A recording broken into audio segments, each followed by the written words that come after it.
Hello everyone, स्वागत है आप सभी का स्टेप टू सक्सेस चैनल में।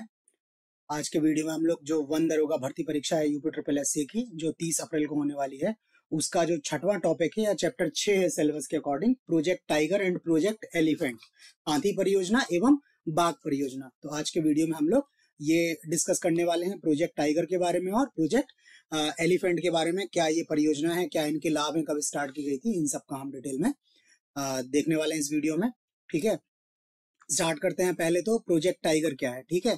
बाघ परियोजना, ठीक। तो बाघ परियोजना पहले तो लाई क्यों गई वो देखते हैं। तो क्या हो रहा था कि बाघों की संख्या जो है देश में वो लगातार घटती जा रही थी। ठीक है, सरकार के सामने ये चिंता का एक बड़ा विषय था कि बाघों की संख्या जो है वो लगातार घटती जा रही है। क्या हो रहा था कि लोग शिकार कर रहे थे, ठीक है, और उसके बाद से बाघों की जो खाल होती है और उनके शरीर के अन्य अंग होते हैं, उनका व्यापार हो रहा है। कई लोग मानते हैं कि उनसे दवाइयां बनती हैं। तो उस वजह से बाघों की संख्या जो है वो लगातार घटती जा रही थी। तो इससे चिंतित सरकार ने 1970 में 1970 में world wild life fund for nature WWF और भारतीय वन्य प्राणी बोर्ड के कुछ सदस्यों द्वारा मिलाकर एक विशेष कार्यदल का गठन किया। ठीक है, 1970 में सरकार ने क्या किया, एक विशेष कार्यदल का गठन किया और इस कार्यदल ने अपनी कुछ सिफारिशें दी और इसी कार्यदल की संस्तुति पर 1 अप्रैल 1973 को बाघ परियोजना का शुभारंभ किया। ये बाघ परियोजना जो स्टार्ट की गई, तत्कालीन प्रधानमंत्री जो थी इंदिरा गांधी जी, उनके द्वारा स्टार्ट की गई थी और जिम कार्बेट जो पार्क है वहां से इस परियोजना की स्टार्टिंग हुई थी। ये परियोजना कहाँ से काम करती है, भारतीय वन्य जीव अधिनियम 1972 के अधीन ये परियोजना जो है वो कार्य करती है। ठीक है, अच्छा, इस परियोजना को स्टार्ट कराने में एक और बड़ा नाम शामिल है। उनका नाम है डॉक्टर कैलाश सांखला। ये संरक्षणवादी थे, पर्यावरण प्रेमी थे। ठीक है, ये टाइगर कंजर्वेशन में भी काम कर रहे थे। तो ये इनकी बाघों की संख्या, घटती संख्या को देखकर बहुत व्यथित थे। तो इन्होंने जो है इंदिरा जी से पर्सनली रिक्वेस्ट भी किया और काफी कुछ इन्होंने प्रयास किए और लोगों के साथ मिलकर। ठीक है, तब जाके ये परियोजना जो है वो बाघ परियोजना स्टार्ट हो पाई। इसी वजह से इनको प्रोजेक्ट टाइगर का पहला निदेशक बनाया गया था। ठीक है, और इनको ही टाइगर मैन ऑफ इंडिया बोला जाता है। ये डॉक्टर कैलाश सांखला हैं, इनको टाइगर मैन ऑफ इंडिया बोला जाता है। और जो प्रोजेक्ट टाइगर बनाया गया था उसके पहले जो डायरेक्टर बने थे, निदेशक जो बने थे, वो डॉक्टर कैलाश सांखला हैं। तो ये बाघ परियोजना में सबसे बड़ा नाम है इनका, डॉक्टर कैलाश सांखला का। ठीक है, ये योजना जो है बाघ परियोजना वो केंद्र सरकार की योजना है। ठीक है, अच्छा, उसके पहले ये परियोजना स्टार्ट भी की है। बाकी भारत में जो बाघ हैं अभी वो संकट ग्रस्त प्रजाति हैं। ठीक है, अच्छा, इसके पहले चीते जो है ना जी, अभी अफ्रीका से कुछ चीते आ रहे हैं, बाघों की ही मतलब जो बिग कैट्स बोलते हैं, बिग कैट्स फैमिली में चीते भी होते हैं। तो 1952 में भारत सरकार ने चीतों को विलुप्त घोषित कर दिया था। ठीक है, बाकी बाघ क्या है, अभी संकटग्रस्त प्रजाति है। ठीक, और बाघ जो है वो IUCN की लाल सूची, रेड लिस्ट जो है IUCN की, उसमें बाघ जो है सुवेद या वनरेबल कैटेगरी में, श्रेणी में शामिल है। इसके बाद इंडेंजर्ड आती है, उसके बाद क्रिटिकली एंडेंजर्ड आती है। ठीक है, तो ये IUCN की जो रेड लिस्ट है उसमें बाघ जो है वो सुवेद या वल्नरेबल कैटेगरी में ये शामिल है। बाकी बाघ जो है वो भारत का राष्ट्रीय पशु है, ये तो लगभग सभी लोग जानते होंगे। और बाघ को शक्ति और ऊर्जा का प्रतीक जो है माना जाता है। ठीक है, तो यहाँ से इंपॉर्टेंट आपके लिए जो है फैक्ट, वो तो डॉक्टर कैलाश सांखला। ठीक है, ये केंद्र सरकार की योजना है। ठीक, बाकी IUCN की रेड लिस्ट जो है उसमें ये वल्नरेबल सुवेद वाली कैटेगरी में है। ठीक, ये यहाँ से इंपॉर्टेंट फैक्ट है। ठीक है, अच्छा, ये प्रोजेक्ट टाइगर स्टार्ट हो गया 1972 में, 1 अप्रैल 1972 को ये स्टार्ट हो गया। ठीक है, अच्छा, इसके 50 वर्ष भी पूरे हो गए हैं। ठीक, अब देखते हैं कि इसके उद्देश्य क्या थे। ठीक है, तो पहले देखते हैं टाइगर, प्रोजेक्ट टाइगर या बाघ परियोजना के उद्देश्य क्या थे। पहला उद्देश्य तो इनका सीधा सीधा था कि बाघों की गिरती संख्या को रोकना।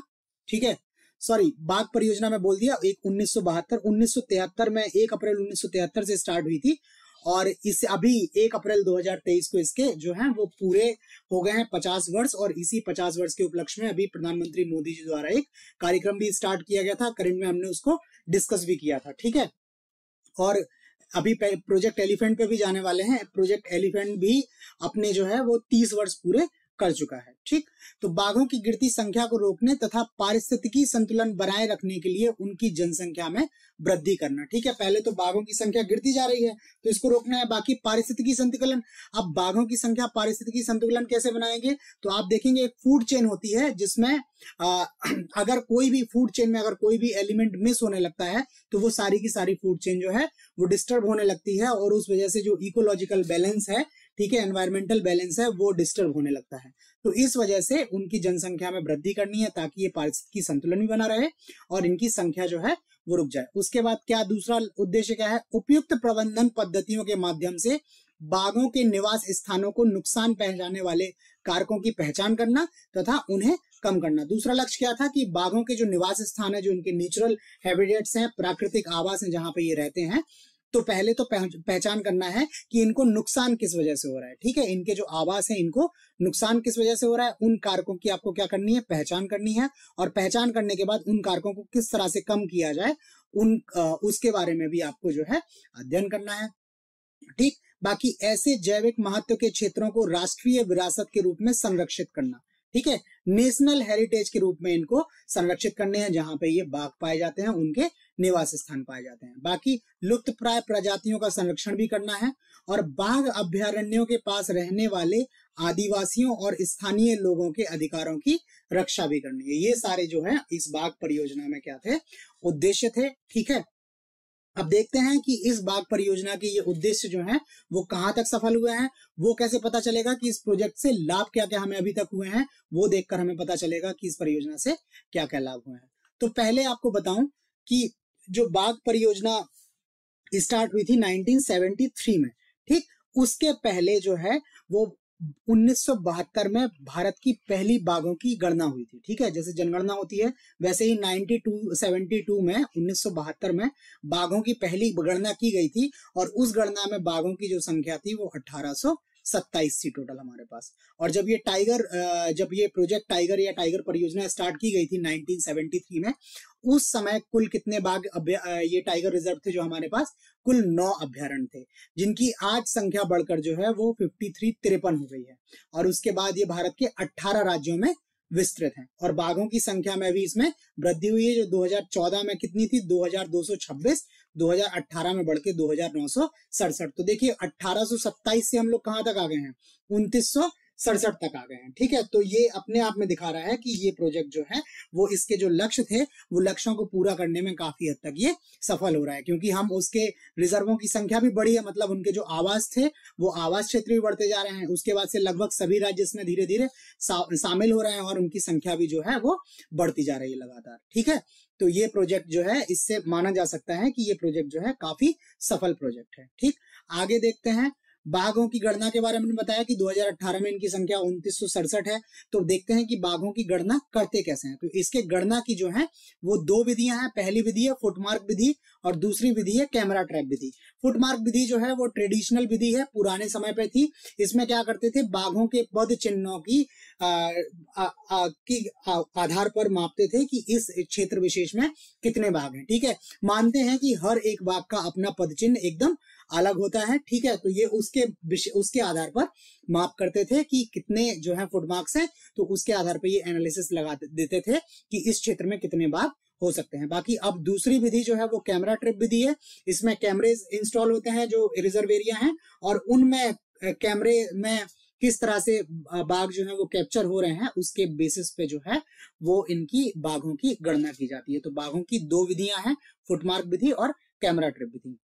बाकी बाघों के संरक्षण के क्षेत्र में ही एक प्रोग्राम है एम स्ट्राइप्स। ठीक है, monitoring system for tiger intensive protection and ecological status. ठीक है, तो ये एम स्ट्राइप्स जो है वो मॉनिटरिंग के लिए एक सॉफ्टवेयर है। ठीक है, बाघों की मॉनिटरिंग के लिए एक सॉफ्टवेयर है। ठीक, ये 2010 में स्टार्ट किया था बाघों की निगरानी के लिए। इसमें क्या होता है, जो वन्य कर्मचारी हैं उनका गश्त, वन्य क्षेत्रों में अपराधों से संबंधित आंकड़ों का संग्रहण और विश्लेषण करना अत्यंत आवश्यक हो जाता है। इनको ऑलरेडी पता चल जाता है कि किस क्षेत्र में जो है वो टाइगर अभी घूम रहे हैं। ठीक है, बाघ जो है उस क्षेत्र में अभी घूम रहे हैं, इससे रिलेटेड इनको डेटा मिलता रहता है, जिसके बेसिस पे ये आसानी से इनका मॉनिटरिंग और गश्त लगाना इनका आसान हो गया है। ठीक है, तो ये बाघों की गणना की विधि के बारे में हो गया, और हो गया कि बाघों को मॉनिटरिंग किस तरह से भारत सरकार द्वारा की जा रही है।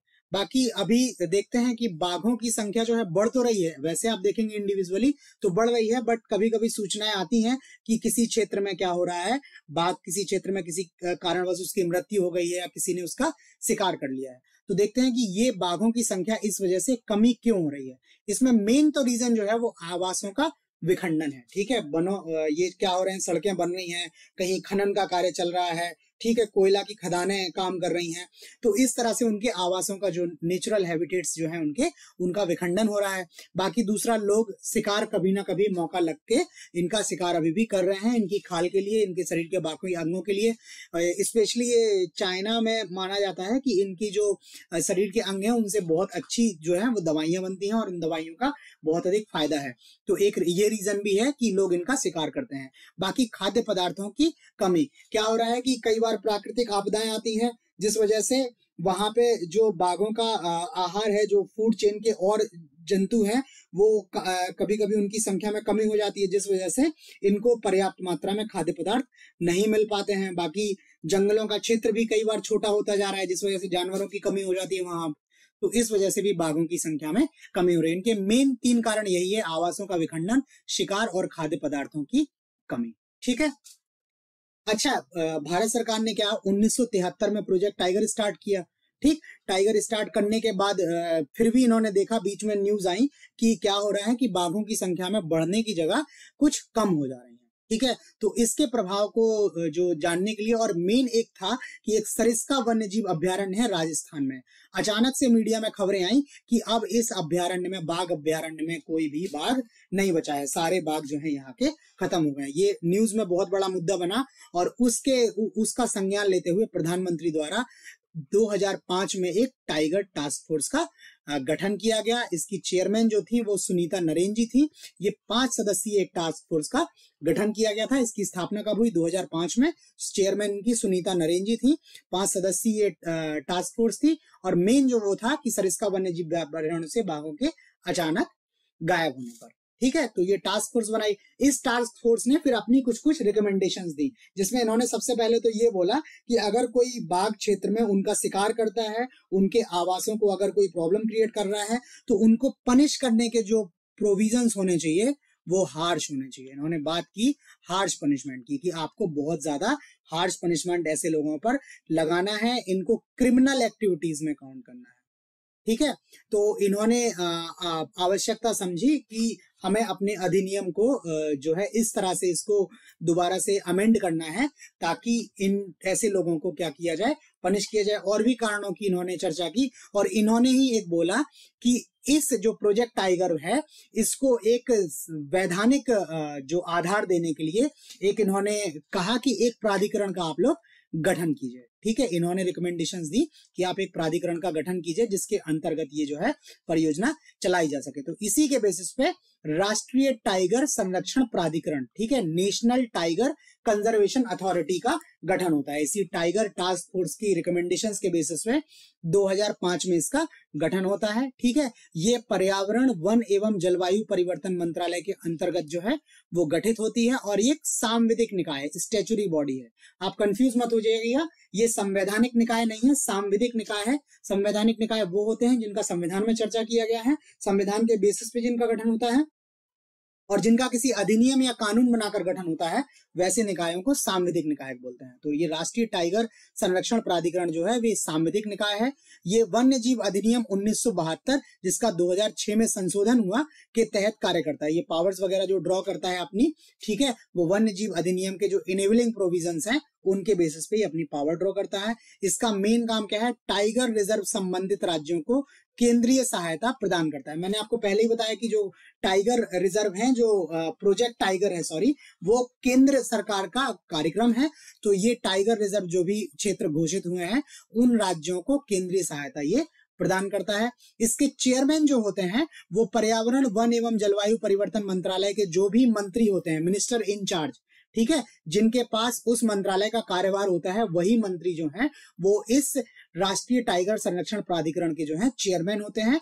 तो अभी जो भूपेंद्र यादव जी हैं वो मंत्री हैं पर्यावरण वन एवं जलवायु परिवर्तन मंत्रालय में, तो ये चेयरमैन इसके टाइगर संरक्षण प्राधिकरण के चेयरमैन भूपेंद्र यादव जी हैं। ठीक है, बाकी देखते हैं इसके कार्य क्या है। एक तो ये बोल दिया कि ये सहायता प्रदान करता है, बाकी इसके कार्य जो हैं वो कार्य हैं कि राज्यों द्वारा टाइगर संरक्षण के लिए बनाई गई योजनाओं को ये मंजूरी देता है। राज्य अगर कोई योजना बना रहे हैं तो उसकी मंजूरी के लिए इसकी अनुमोदन की आवश्यकता होती है। उसके बाद भविष्य में संरक्षण के प्रयासों में गुणात्मक मतलब क्वालिटेटिव आवास क्षेत्रों में सुधार, उनके जो हैबिटेट्स हैं, नेचुरल हैबिटेट्स जो हैं, उसमें जो भी अमेंडमेंट्स करने, सुधार करने हैं आदि के लिए सूचनाएं प्रदान करता है। ठीक है, अच्छा, किसी क्षेत्र को जो है वो टाइगर रिजर्व घोषित करना है, उसके लिए जो है वो सलाह कौन देता है? ये राष्ट्रीय बाघ संरक्षण प्राधिकरण ही सलाह देता है, और इसकी सलाह जो है वो राज्यों के लिए बाध्यकारी है, लेकिन उसकी जो अधिसूचना जारी करेगा वो राज्य ही करेगा। घोषणा जो है वो राज्य करेगा, मंजूरी जो है वो राष्ट्रीय बाघ संरक्षण प्राधिकरण देगा, और इसकी जो रिकमेंडेशंस हैं वो बाध्यकारी मानी जाती हैं। ठीक है, उसमें जो एक्ट है उसमें लिखा हुआ है शेल वर्ड का यूज किया है, ये बाध्यकारी है। ठीक, बाकी राष्ट्रीय बाघ संरक्षण प्राधिकरण जो है इसके 3 क्षेत्रीय कार्यालय हैं। एक क्षेत्रीय कार्यालय नागपुर में, दूसरा गुवाहाटी में और तीसरा बेंगलुरु में। ये बेंगलुरु गलत लिख गया है, बेंगलोर में इसका कार्यालय है। ठीक है, तो ये हो गया आपका जो अथॉरिटी बनाई है, प्राधिकरण बनाई है बाघों के संरक्षण के लिए। ठीक, राष्ट्रीय टाइगर संरक्षण प्राधिकरण, ठीक है, या राष्ट्रीय बाघ संरक्षण प्राधिकरण, इसके बारे में हो गया। इसके बाद और भी सरकार ने कुछ कुछ काम किए हैं, सरकार ने भी किए हैं, वैश्विक स्तर पे भी काम किए हैं। तो एक आया एक्शन टाइगर योजना, ठीक है, एक्शन टाइगर प्लान। इसका भी मोटिव वही था कि बाघों के खतरे में पड़े अस्तित्व को बचाने के लिए विश्व के कई वन्यजीव संगठनों ने योजना शुरू की। ये मिलके कई सारे संगठन जो थे वो इन्होंने जो है योजना बनाई, और इस योजना में इन्होंने उसको संरक्षण करने के 12 तरीके दिए।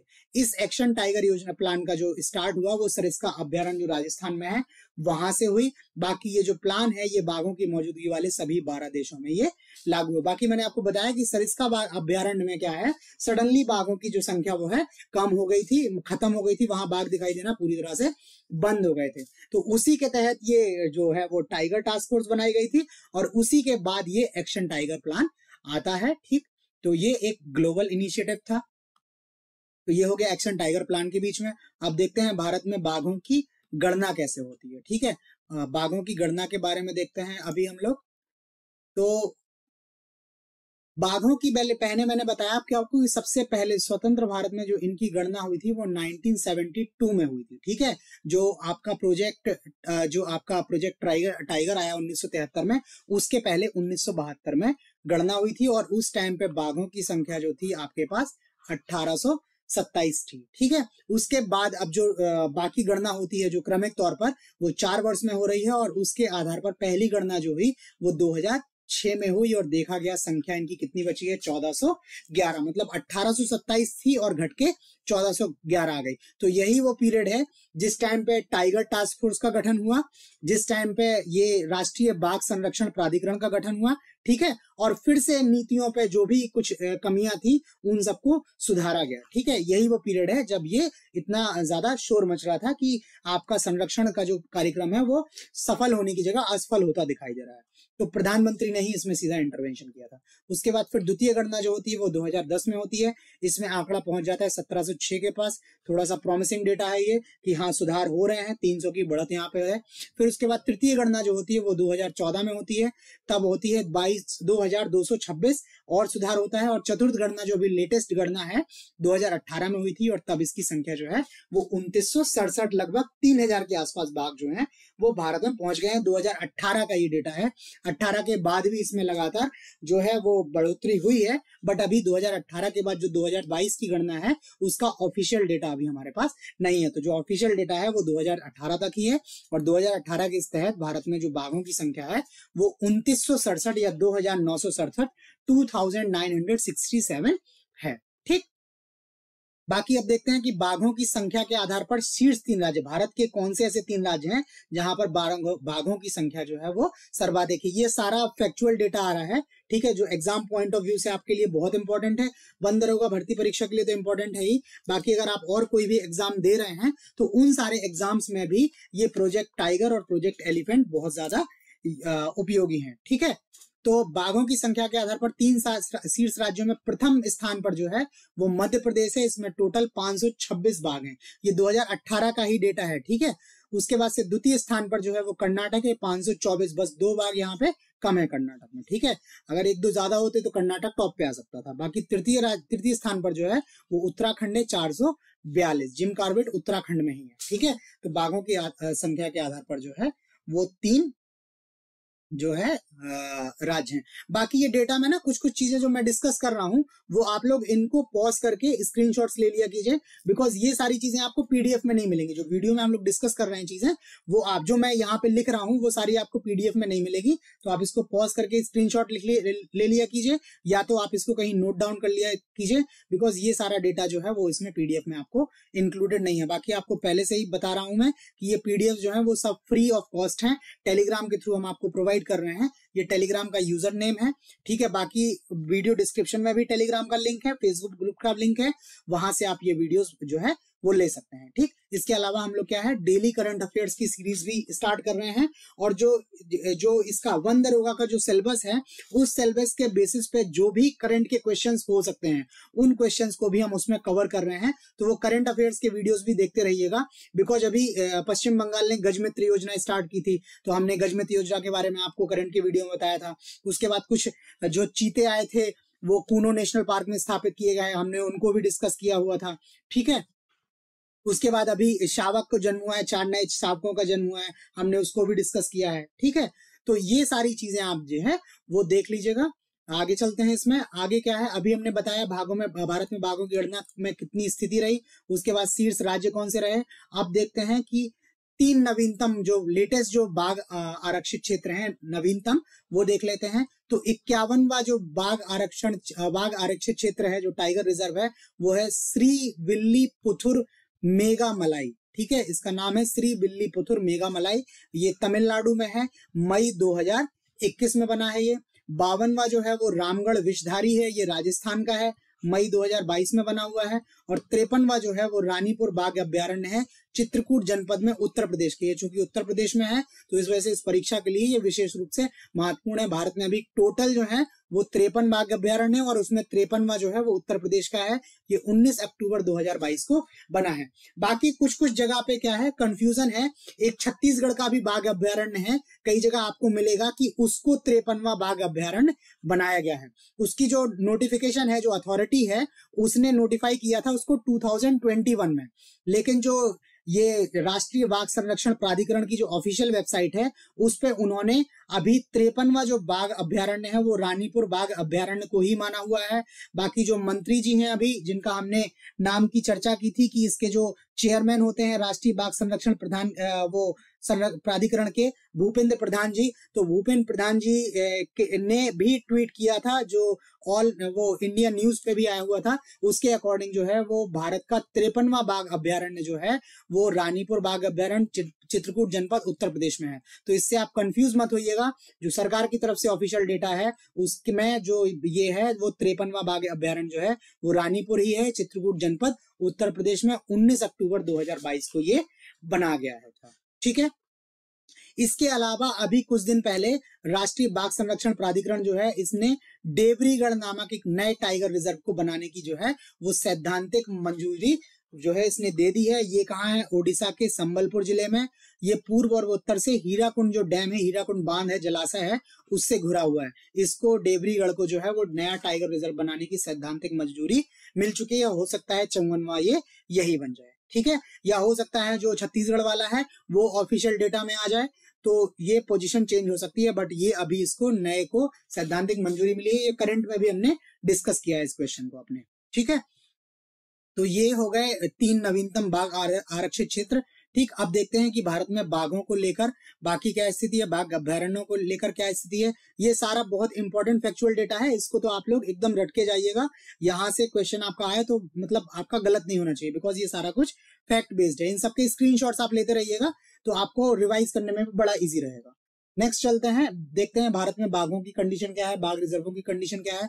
तो भारत में बाघ रिजर्वों का जो कुल क्षेत्रफल है, ठीक है, जो बाघ रिजर्व फैले हुए हैं कई राज्यों में, 18 राज्यों में, तो उनके अधीन पूरा जो क्षेत्रफल वो है 72,043 वर्ग किलोमीटर, 72,043 स्क्वायर किलोमीटर ये क्षेत्र है बाघ रिजर्वों का पूरे भारत में। और ये देश के कुल भौगोलिक क्षेत्रफल का 2.16% जो है, भारत का जो 2.16% भौगोलिक क्षेत्र है वो बाघों के लिए आरक्षित है। ठीक, इसके बाद देखते हैं भारत का पहला टाइगर रिजर्व जो है वो Jim Corbett tiger reserve Uttarakhand में है। इसको हेली नाम से भी जाना जाता है। ठीक है, ये भारत का पहला टाइगर रिजर्व है। और जो प्रोजेक्ट टाइगर का स्टार्ट हुआ था वो जिम कॉर्बेट टाइगर रिजर्व से ही तत्कालीन प्रधानमंत्री श्रीमती इंदिरा गांधी द्वारा किया गया था। उसके बाद देश का सबसे बड़ा टाइगर रिजर्व क्षेत्रफल की दृष्टि से, ठीक है, किस टाइगर रिजर्व का क्षेत्रफल जो है वो सबसे बड़ा है, ये है नागार्जुन सागर श्रीशैलम अभ्यारण्य आंध्र प्रदेश। ठीक है, ये आंध्र प्रदेश का एकमात्र टाइगर रिजर्व है, एक ही टाइगर रिजर्व है आंध्र प्रदेश में, और ये वहीं का सबसे बड़ा टाइगर रिजर्व है क्षेत्रफल की दृष्टि से भारत का। उसके बाद सबसे छोटा टाइगर रिजर्व जो है क्षेत्रफल की दृष्टि से वो पेंच है महाराष्ट्र में। अच्छा, पेंच नाम से 2 टाइगर रिजर्व है, एक मध्य प्रदेश में है और एक महाराष्ट्र में है, और दोनों ही अपने आप में विशेष है, तो आपको कंफ्यूज नहीं होना है। जो महाराष्ट्र वाला है वो क्षेत्रफल की दृष्टि से सबसे छोटा है, ठीक, महाराष्ट्र वाला। बाकी विश्व का सर्वाधिक ऊंचाई पर स्थित बाघ रिजर्व, सबसे ज्यादा ऊंचाई पर नामदफा अरुणाचल प्रदेश में स्थित है। और बाघों की सर्वाधिक संख्या किस टाइगर रिजर्व में है, वो है पेंच बाघ अभ्यारण्य मध्य प्रदेश। ठीक है, मैंने बताया था कि पेंच जो है वो महाराष्ट्र में भी है और पेंच जो है वो मध्य प्रदेश में भी है। महाराष्ट्र वाला जो है वो सबसे छोटा है और मध्य प्रदेश वाला जो है उसमें सबसे ज्यादा बाघ पाए जाते हैं। ठीक है, आगे देखते हैं, आगे क्या है बाघों के बारे में। हमारे पास उत्कृष्ट प्रबंधन के कारण पुरस्कृत, अभी बाघों का एक कोई टाइगर रिजर्व है, उसको अपने उत्कृष्ट प्रबंधन के लिए अच्छे से उन्होंने इसको मैनेज किया हुआ है, उसके लिए उनको पुरस्कार मिला है। ये है सत्यमंगलम बाघ अभ्यारण्य तमिलनाडु, तमिलनाडु का सत्यमंगलम बाघ अभ्यारण्य है, उसको ये पुरस्कृत दिया गया था। इसके बाद टाइगर स्टेट, टाइगर राज्य किसको बोलते हैं, मध्य प्रदेश को। इसमें देश के कुल 6 बाघ रिजर्व हैं और यहाँ जो देश में टोटल बाघों की संख्या है उसका 1/3 बाघ यहीं पे पाए जाते हैं। बाकी ये भी मैं आपको बता दूं कि भारत में सबसे ज्यादा बाघ जो हैं वो मध्य प्रदेश में ही हैं, और जो टाइगर रिजर्वों में सबसे ज्यादा बाघ हैं वो पेंच, इसमें पेंच जो बाघ अभ्यारण्य है उसमें पाए जाते हैं। तो इस वजह से, इन सब विशेषताओं की वजह से मध्य प्रदेश को जो है हम लोग टाइगर स्टेट भी बोलते हैं, ठीक है, टाइगर राज्य भी बोलते हैं। ये उल्टा लग गया है, ये राज्य यहाँ होना चाहिए था, ठीक है, इसको टाइगर राज्य या टाइगर स्टेट बोलते हैं। बाकी दुर्लभ सफेद बाघ जो होते हैं, व्हाइट टाइगर जो होते हैं, वो नंदन कानन बाघ अभ्यारण्य उड़ीसा में पाए जाते हैं। उसके बाद विश्व का प्रथम सफेद बाघ रिजर्व, ये टाइगर रिजर्व या व्हाइट टाइगर सफारी जो है वो मुकुंदपुर सतना जिला मध्य प्रदेश में, ठीक है। उसके बाद एशियाई बब्बर शेर कहाँ पाए जाते हैं, ये गिर वन में पाए जाते हैं, ये गिर गुजरात में। ये भारत का इकलौता ऐसा स्थान है जहां पे ये बब्बर शेर पाए जाते हैं, एशियाई बब्बर शेरों का ये निवास स्थान है, ठीक है। तो ये टाइगर्स के बारे में जो स्पेशल डिटेल्स हैं वो सारी हैं। बाकी जो भारत में पूरे 53 बाघ अभ्यारण्य है उनका भी हमने नाम इसमें लिखा हुआ है, और यूपी का है तो यूपी के जो विशेष हैं उसको भी आगे हमने लिखा हुआ है, आगे उसकी चर्चा कर लेते हैं। अच्छा, आगे जाने से पहले मैं आपसे बोल दूं कि आप जो वीडियो में हम लोग कंटेंट डिस्कस कर रहे हैं वो आपको कैसा लग रहा है वो आप हमें लाइक करके और कमेंट करके बता सकते हैं, ठीक है। और अगर आपने अभी तक चैनल को सब्सक्राइब नहीं किया है तो प्लीज आप चैनल को सब्सक्राइब कर लीजिए।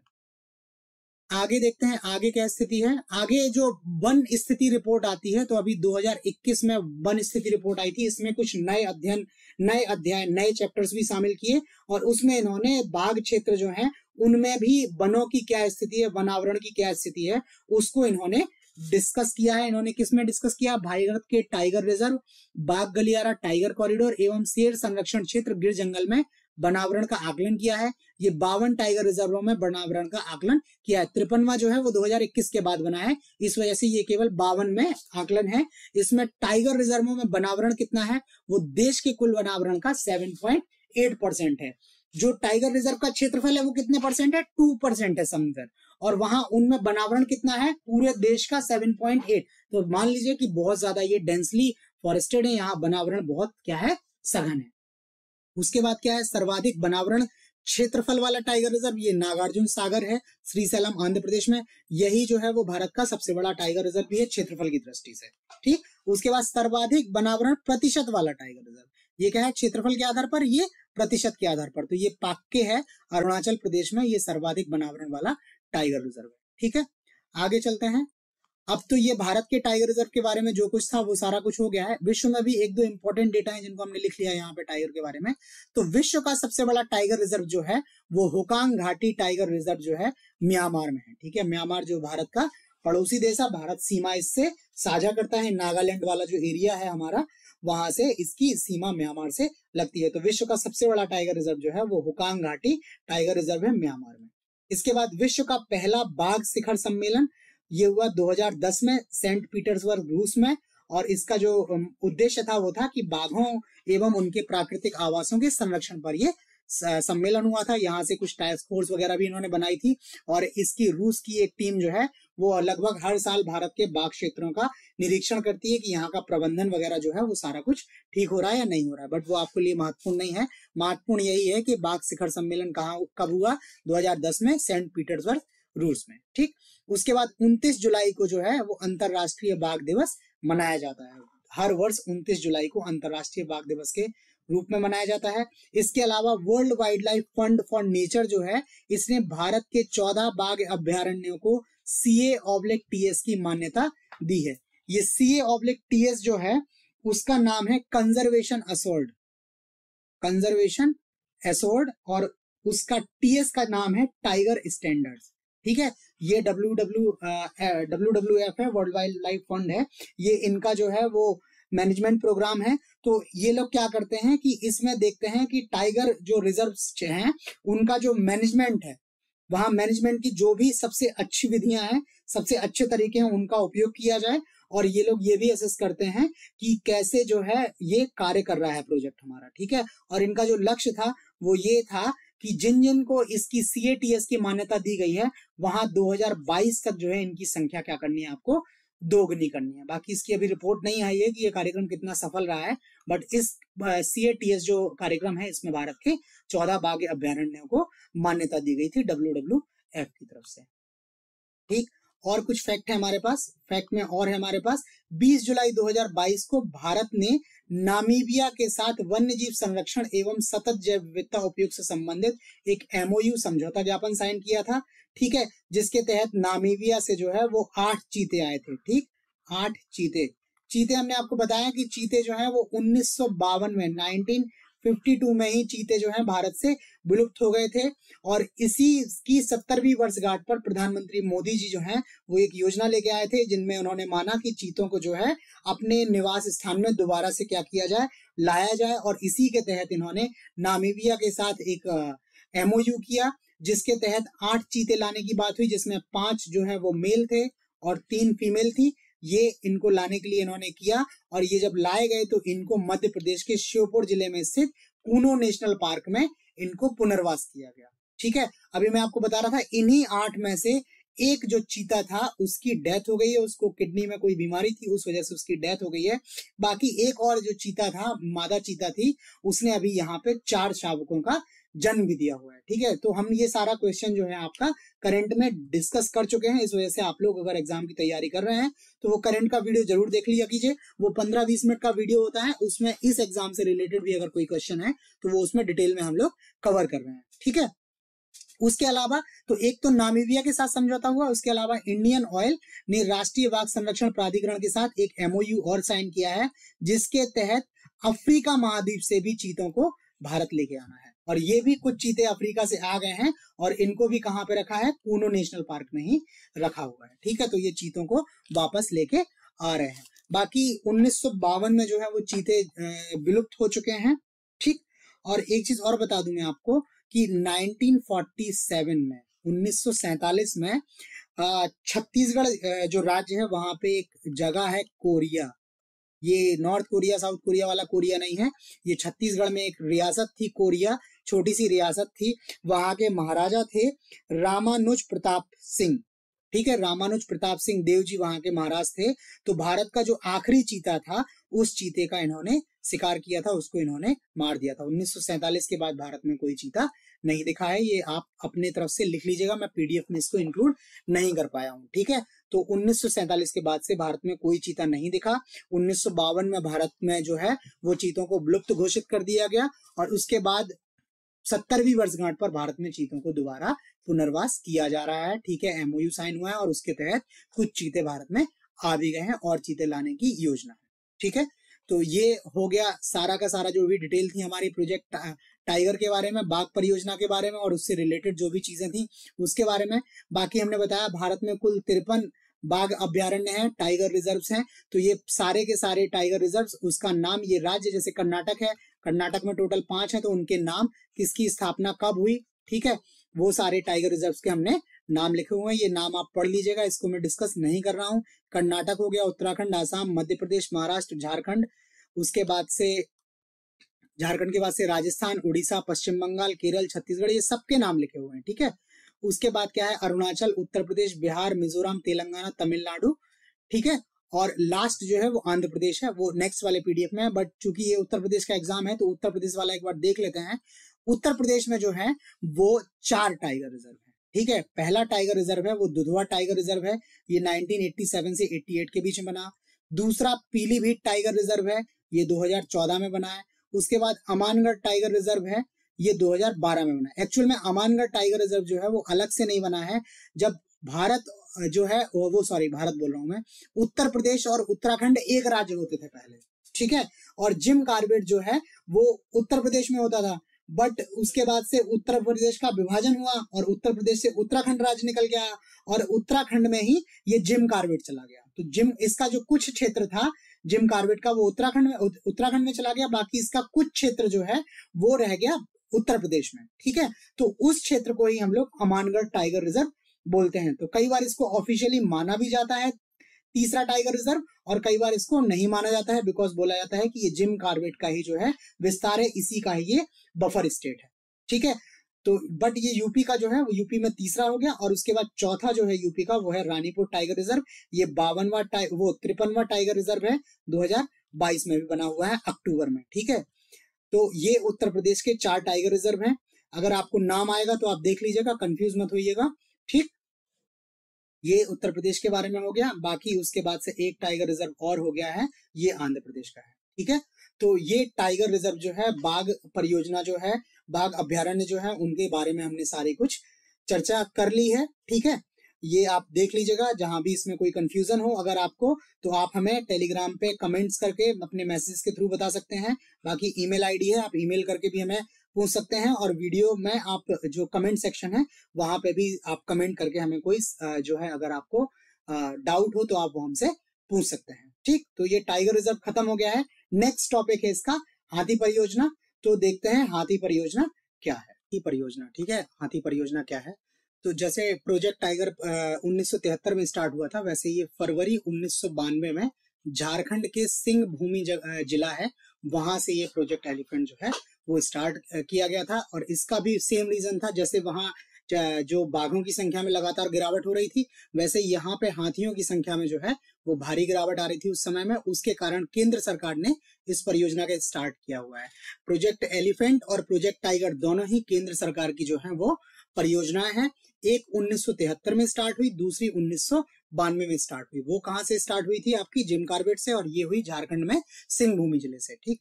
अच्छा, हाथियों की संख्या में गिरावट का कारण क्या था, उनका मेन जो था वो शिकार था। और लोग शिकार क्यों करते थे, बिकॉज हाथी के जो दांत होते हैं उनका जो श्वेत भाग होता है, जिसको आइवरी बोलते हैं, इससे विभिन्न प्रकार के बहुमूल्य जो है वो सुंदर सामान और खिलौने बनते हैं, ठीक है। बहुत हाथी दांत से बना हुआ जो सामान है, आभूषण है, ठीक है, खिलौने हैं, ये सब बहुत महंगे बिकते हैं, ठीक है। तो इसके लोभ में जो शिकारी लोग हैं वो अवैधानिक रूप से हाथियों का शिकार कर रहे थे उस टाइम पे। इवन अभी भी ये होता है, बट जब से ये प्रोजेक्ट एलिफेंट आया हुआ है, सरकार ने संरक्षणवादी जो है वो उपाय किए हुए हैं, ठीक है, तो उसमें संख्या में कमी आई हुई है। बट उस टाइम पे ये मेन रीजन था हाथियों की संख्या में गिरावट आने का। और भी रीजन है, आगे देखेंगे, बट ये था। तो 1992 में ये झारखंड के सिंह भूमि जिले से प्रोजेक्ट एलिफेंट या हाथी परियोजना स्टार्ट होती है। देखते हैं हाथी परियोजना के उद्देश्य क्या है हमारे। हाथी परियोजना का जो पहला उद्देश्य है, पहला है हाथियों तथा उनके आवास और गलियारों की रक्षा करना। ठीक है, पहले तो उनके क्या करना है, आवासों की रक्षा करना है। आवासों से पहले क्या, पहले तो सबसे पहले हाथियों की रक्षा करनी है, फिर उसके बाद उनके आवासों की रक्षा करनी है, और उसके बाद गलियारों की रक्षा करनी है। इनके जो कॉरिडोर्स हैं, कॉरिडोर्स किनको बोलते हैं वो आगे देखेंगे, बट यूजुअली गलियारा जो है वो रास्ता होता है जहां से हाथी यूजुअली एक स्थान से दूसरे स्थान पर जाते हैं। इनका एक सेट प्रोसीजर होता है, उसी कॉरिडोर के थ्रू ये एक स्थान से दूसरे स्थान पर जाते हैं। तो इनकी हाथियों की रक्षा करनी है, उनके आवासों की रक्षा करनी है, और उनके गलियारों की रक्षा करनी है। दूसरा, मानव पशु विरोध की समस्याओं को हल करना है। ये हाथियों के बीच और मानवों के बीच बहुत ज्यादा कॉन्फ्लिक्ट रहता है, बिकॉज हाथी जो है वो बहुत ज्यादा ट्रेवल करते हैं कॉरिडोर्स के थ्रू, और इनका जो इंटरेक्शन है वो बढ़ जाता है। इसी चीज को अभी ध्यान में रखते हुए पश्चिम बंगाल सरकार ने एक गजमित्र योजना स्टार्ट की है, जिसमें एंड्रॉइड मोबाइल के थ्रू इन गजमित्रों को पता चल जाएगा कि हाथी कहाँ से ट्रेवल कर रहे हैं, ताकि वहां लोगों को जागरूक किया जा सके, उनको बताया जा सके, जिससे ये कॉन्फ्लिक्ट जो है वो कम किया जा सके। और दूसरा चीज इनका था पालतू हाथियों का कल्याण करना। ठीक है, हाथी जो है वो कई जगह पालते हैं, इवन दक्षिण भारत में अगर आप देखेंगे तो कई सारे मंदिरों में हाथी पालतू हैं। ठीक है, तो उनके वेलफेयर के लिए भी ये प्रोजेक्ट एलिफेंट जो है वो नियम बनाता है, देखरेख करता है इस चीज की। आज के टाइम पे ये परियोजना जो है वो 16 राज्यों में चल रही है, क्रियान्वित किया जा रही है 16 राज्यों केंद्र शासित प्रदेशों में। ठीक है, हाथी परियोजना देखते हैं। हाथी परियोजना के ये उद्देश्य हो गए, इनकी मेन एक्टिविटीज क्या है, क्या क्या इनकी गतिविधियां हैं। इनकी गतिविधियां हैं, पहले तो हाथियों के मौजूदा प्राकृतिक आवास और प्रवासी मार्गों का पुनर्वास, वही कॉरिडोर्स का। एक तो इनके जो नेचुरल हैबिटेट्स हैं और जो कॉरिडोर्स हैं, प्रवासी मार्ग, एक स्थान से दूसरे स्थान पर जब ये प्रवास करते हैं, उन मार्गों का क्या करना है, आपको पुनर्वास करना है, इनको दोबारा से स्थापित करना है। ठीक है, उसके बाद हाथियों के आवास और भारत में जंगली एशियाई हाथियों की व्यवहार्य जनसंख्या, प्रैक्टिकल जो पॉपुलेशन इनकी होनी चाहिए वो, के संरक्षण के लिए वैज्ञानिक एवं योजनाबद्ध प्रबंधन का विकास, साइंटिफिक एंड प्लांट मैनेजमेंट जो है वो आपको करना है इनके आवासों के संरक्षण के लिए। ठीक है, उसके बाद से मानव हाथी विरोध को खत्म करने हेतु प्रचार प्रसार, लोगों को जागरूक करना है। ठीक है, और उसके बाद से हाथियों के जटिल आवासों में मानव और पालतू पशुओं के दबाव को मध्यम करना है। ठीक है, ये भी इनको करना है, इनके परियोजनाओं के जो है वो मुख्य गतिविधियां हैं। उसके बाद क्या करना है, उसके बाद इनको देखना है इसमें प्रोजेक्ट एलिफेंट में कि शिकारियों और मृत्यु के अप्राकृतिक कारण, एक तो शिकार हो रहा है अगर हाथियों का, या उनकी मृत्यु जो है वो अप्राकृतिक है। ठीक है, आर्टिफिशियल किसी रीजन की वजह से उनकी डेथ हो रही है, उससे क्या है, जंगली हाथियों की सुरक्षा के उपायों को सुदृढ़ करना है और मजबूत करना है, जिससे ये इस तरह की एक्टिविटीज ना हो। ठीक, उसके बाद हाथी प्रबंधन संबंधी समस्याओं पर अनुसंधान, जो इनके मैनेजमेंट में जो प्रॉब्लम्स आ रही हैं उस पर रिसर्च करना है, जन शिक्षा एवं जागरूकता कार्यक्रम, और पारिस्थितिकी विकास तथा पशु चिकित्सा संबंधी देखभाल। ठीक है, कि इनको अगर कोई चिकित्सा की आवश्यकता है तो उन सब चीजों के लिए भी ये प्रोजेक्ट एलिफेंट जो है, हाथी परियोजना है, वो काम करती है। ठीक है, हाथी गलियारे की बात हुई थी कि गलियारे क्या हैं, तो इनकी देख लेते हैं गलियारे कौन कौन से हैं। गलियारा तो पहले वह होता है भूमि का सकरा गलियारा या रास्ता, जो हाथियों को एक बृहद पर्यावास से जोड़ता है। लाइक एक ये बड़ा रीजन है जहां पे हाथी होते हैं, एक ये बड़ा रीजन है जहां पे इनके लिए जो है वो अनुकूल परिस्थितियां हैं, जहां पे ये रह सकते हैं, भोजन इनके लिए उपलब्ध है। तो इस रास्ते से, यहाँ से एक स्थान से दूसरे स्थान पर जाने के लिए जो ये रास्ता यूज करते हैं, इन रास्तों को हम लोग क्या बोलते हैं, एलिफेंट कॉरिडोर्स बोलते हैं। ये एक बड़े पर्यावास से दूसरे बड़े पर्यावास को जोड़ता है। ये जानवरों के आवागमन के लिए पाइपलाइन की तरह कार्य करता है। ठीक है, अभी देश में कुल जो है वो 101 एलिफेंट कॉरिडोर हैं, जिसमें मेन जो है वो या तो आपके ये उड़ीसा वाले रीजन में है, या तो आपके दक्षिण भारत वाले रीजन में है। ठीक है, ये इस तरह के एलिफेंट कॉरिडोर जो है वो वहां पे है। ठीक है, एलिफेंट कॉरिडोर्स के बारे में हो गई। बाकी ये हत्याएं जो एलिफेंट्स की होती रहती हैं, हाथियों की, ठीक है, इसके लिए एक मैकेनिज्म डेवलप किया गया है सरकार द्वारा। ठीक, सरकार द्वारा भी और कई प्राइवेट एजेंसीज भी हैं वो ही। तो हाथियों की अवैध हत्या की निगरानी का कार्यक्रम, ठीक है, monitoring of illegal killing of elephant, ये माइक नाम से एक जो है वो कार्यक्रम स्टार्ट किया गया है। ये किसने किया है, 2003 में साइट्स संस्था है, उसका दलीय सम्मेलन जो हुआ था, कॉन्फ्रेंस ऑफ पार्टीज, उसके द्वारा यह कार्यक्रम जो है वो दक्षिण एशिया के देशों में शुरू किया गया था। इस माइक कार्यक्रम के 3 प्रमुख उद्देश्य हैं।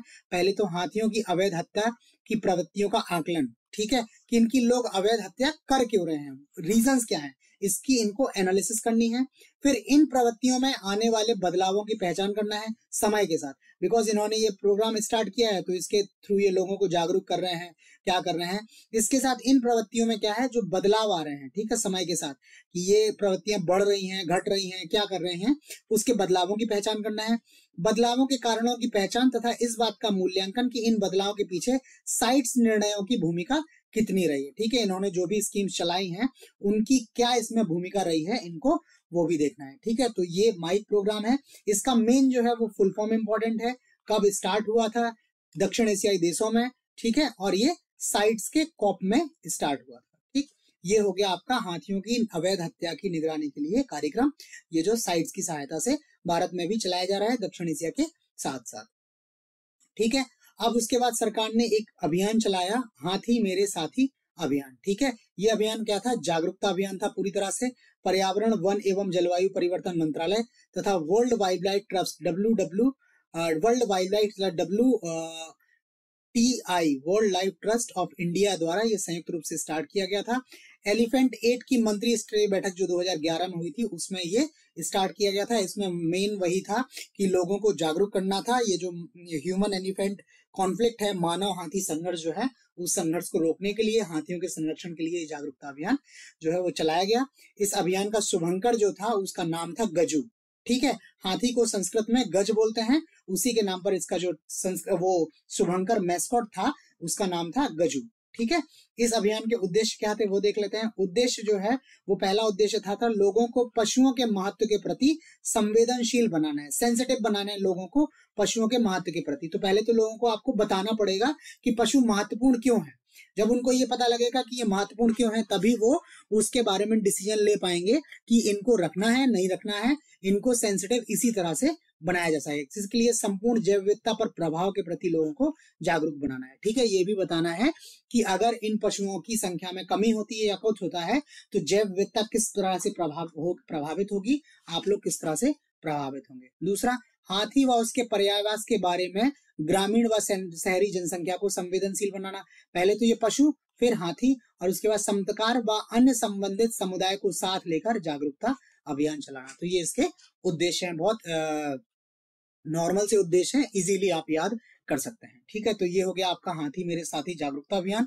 उसके बाद से एक और परियोजना जो है हाथी task force, elephant task force. जैसे टाइगर टास्क फोर्स बनाई गई थी वैसे ही एलिफेंट टास्क फोर्स बनाई गई केंद्र सरकार द्वारा 2010 में। वो कब बनी, वो बनी 2005 में, ये 2010 में। वही हाथियों के संरक्षण के लिए जो मौजूदा नीति थी उसकी समीक्षा करने के लिए कि इससे कुछ लाभ हो रहा है या नहीं हो रहा है, केंद्र सरकार द्वारा 2010 में बनी। इसके अध्यक्ष जो थे वो महेश रंगराजन जी थे, उनकी अध्यक्षता में ये बनी थी। इस टास्क फोर्स ने उसी साल, ये 2010 में बनी, तो अगस्त 2010 में ही इन्होंने एक रिपोर्ट जारी की। इसका रिपोर्ट का नाम था गजहा, ठीक है, securing the future for elephants in India. ये इन्होंने इस तरह से रिपोर्ट जारी की थी एलिफेंट टास्क फोर्स की। बाकी अभी चल रहा है कि जैसे बाघ संरक्षण प्राधिकरण बनाया गया है वैसे ही एक हाथी संरक्षण प्राधिकरण जो है वो बनाया जाए, बट अभी उसका ऑफिशियल डिक्लेरेशन कुछ नहीं हुआ है, ठीक है। अब देखते हैं कि हाथियों के संरक्षण में अभी वर्तमान चुनौतियां क्या आ रही हैं। पहला सबसे बड़ा जो कारण है वो है विकास कार्यों के कारण हाथी के प्राकृतिक आवास जो है वो नष्ट हो रहे हैं। मेन रीजन क्या है, आवास क्षरण, आवासों का नाश हो रहा है, कमी हो रही है। ये किस वजह से, डेवलपमेंटल वर्क है, ठीक है।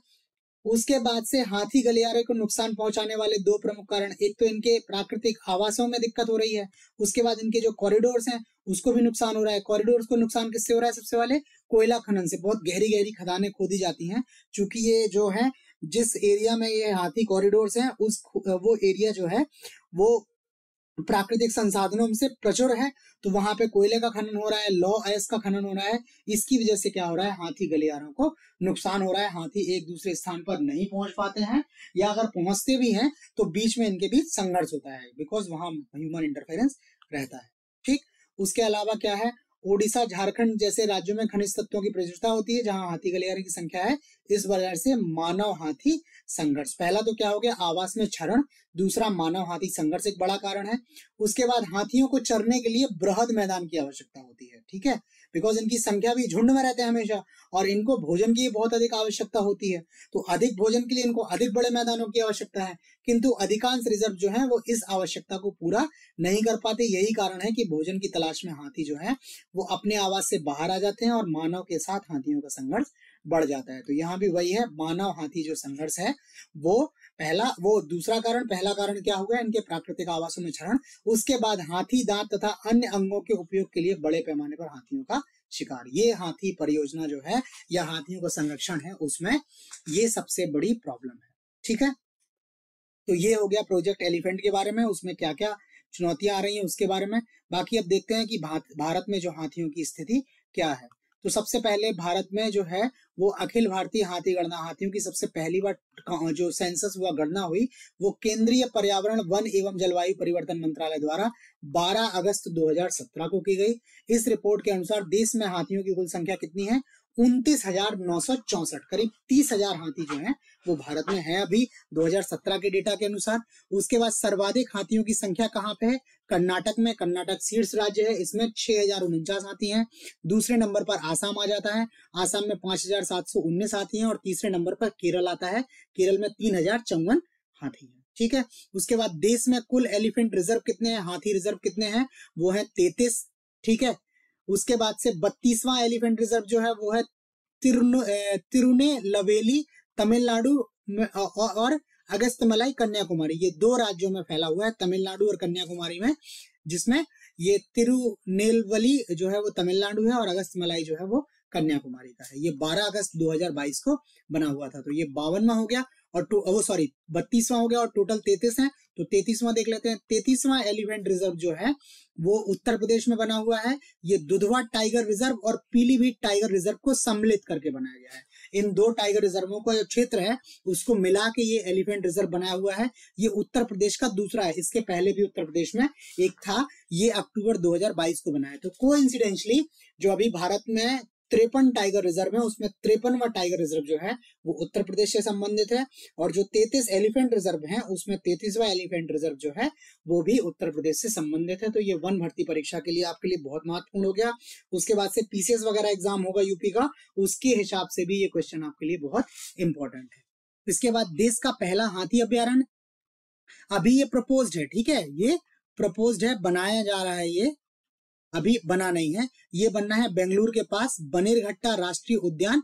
और पेटा जो है, पेटा है people for ethical treatment of animals, ये संस्था है। और ये बनेरघट्टा राष्ट्रीय उद्यान है, ये बेंगलोर में ही है।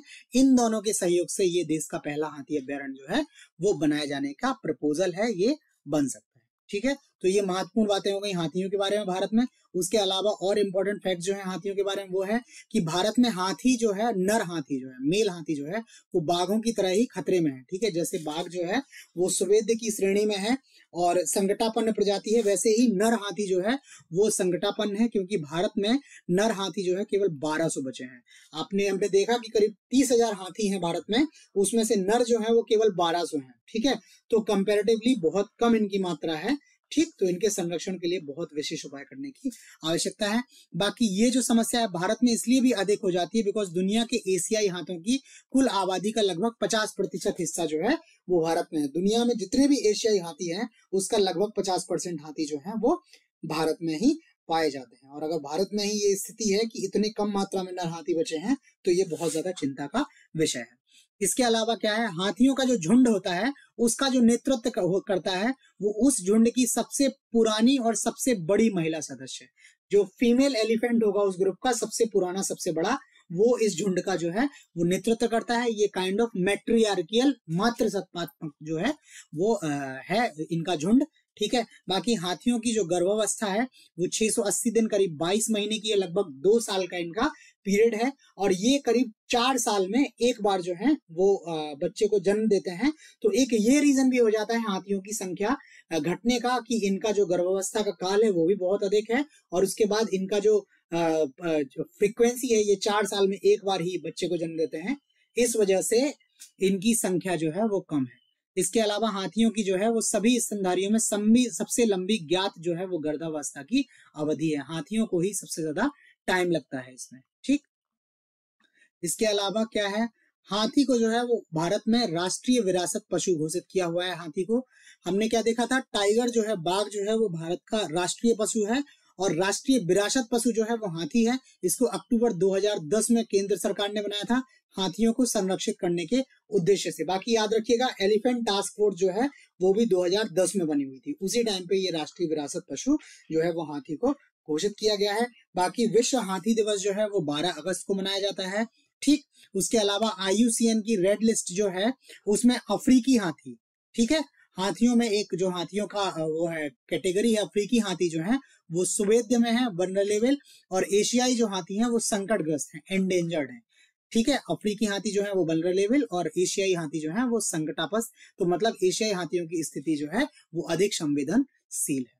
ठीक, उसके बाद जो हमारा वन्य जीव संरक्षण अधिनियम है उसमें भी लिस्ट दी हुई है, उसमें एशियाई हाथी जो है वो अनुसूची 1 के अनुसार संरक्षित प्रजाति है। ठीक है, वन्य जीव संरक्षण अधिनियम में अनुसूची 1 में जो भारत में संरक्षित प्रजातियां हैं उनकी लिस्ट दी हुई है, उसमें एशियाई हाथी शामिल है। ठीक है, उसके अलावा एशियाई हाथी जो है वो जो साइट्स है जिसकी हमने चर्चा की थी उसी को फुल फॉर्म भी लिखा हुआ है, कन्वेंशन और international trade in endangered species of flora and fauna.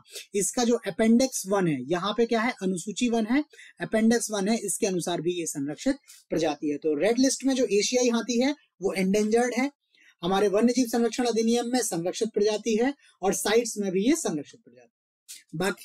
बाकी एशियाई जो हाथी हैं इनकी 3 उप प्रजातियां हैं, पहली भारतीय, दूसरी सुमात्राई और तीसरी श्रीलंकाई। ठीक है, ये एशियाई हाथियों की 3 उप प्रजातियां हैं। तो ये सारा डेटा जो हो गया वो हाथियों के बारे में हो गया। बाकी देश में हाथियों के जो 33 रिजर्व हैं उनका हमने ये इसमें नाम लिख दिया है कि किस राज्य में कितने रिजर्व हैं, ठीक है, और किस वर्ष ये बने हुए थे, ये सारी हमने डिटेल इसमें लिख दी है। ये झारखंड हो गया, उड़ीसा हो गया, तमिलनाडु हो गया, उसके बाद से आगे है पश्चिम बंगाल, छत्तीसगढ़, अरुणाचल प्रदेश, आसाम।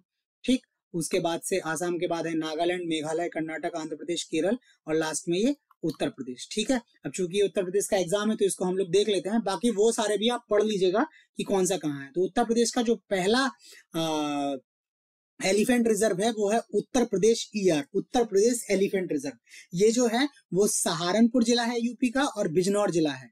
उसके शिवालिक जो क्षेत्र है, जो हिमालय का सबसे निचला हिस्सा है, शिवालिक रेंज बोलते हैं उसको, उस शिवालिक रेंज में ये सहारनपुर और बिजनौर जिलों में फैला हुआ है। उत्तर प्रदेश का पहला जो है हाथी रिजर्व जो है ये वर्ष 2009 में बना हुआ था। उसके बाद से जो दूसरा बना हुआ है ये तराई ER है, तलाई एलिफेंट रिजर्व।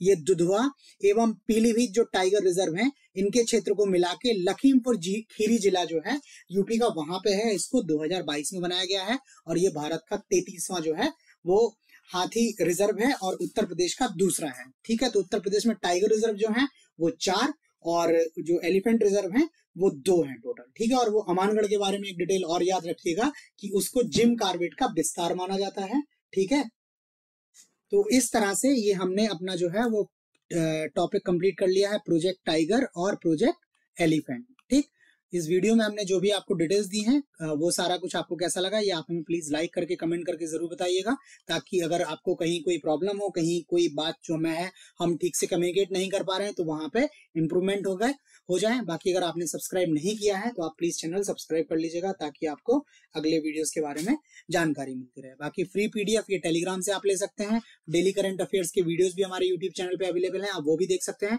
वो भी आपकी परीक्षा की दृष्टि से बहुत महत्वपूर्ण है। तो आज इस चैप्टर में इतना ही, बाकी कल मिलते हैं आपसे नए चैप्टर के साथ, तब तक के लिए धन्यवाद।